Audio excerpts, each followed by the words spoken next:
I want to take a moment to tell you about a man.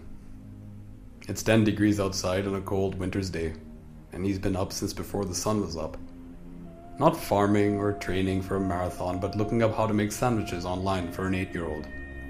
He's going to do her hair as best he can, iron her clothes, and answer all her questions about why it gets cold outside while they run to his car.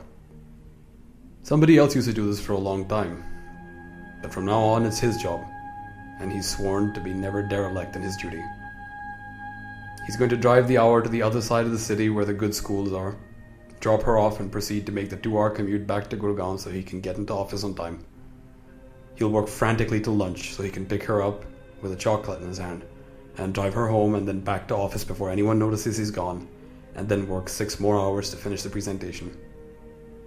All the while his boss will be sending him passive-aggressive emails and his phone will not stop ringing, but he will finish his 10-hour workday by 6 and then put in another 3 in an empty office. On the way back home, a man who worked with Excel spreadsheets all day will insist on just the right color of glitter for the art project, so that when he makes it tonight and his daughter thanks him tomorrow morning, he will say she's very welcome and mean it. I want to tell you about this young woman.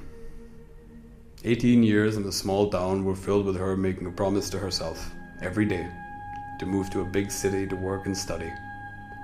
When the time came, her parents held each other's hand for the first time in years with fear and uncertainty in their eyes. But she stood her ground till she was on the train. She got a 1-bedroom apartment, filled it with things that a young designer would need during her course, and then promptly realized that big cities aren't often welcoming to the young and the untested. But she stood her ground again and paid for a small second-hand car that was about as old as her. From the first time the engine came to life, that city was hers. She was going to go to 6 hours of classes and then to the local market to buy materials and then ride the ruts in the road hard to get in ahead of the rain clouds so she can bring in her neighbor's clothes from the roof and make tea before she starts drawing up plans to ask a bank for a loan.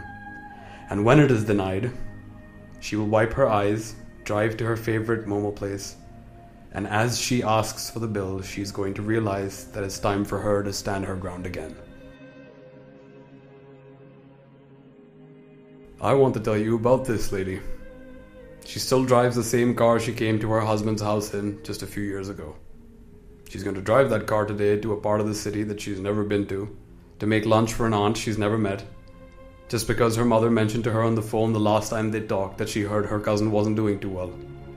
She has to be home at 4 to rustle the dog to the vet, argue with the architect, tame the geezer that hasn't been working since last week, and then she'll drop the plumber off to his next job because it was raining, and she was raised better than to turn an eye when she knew someone needed help.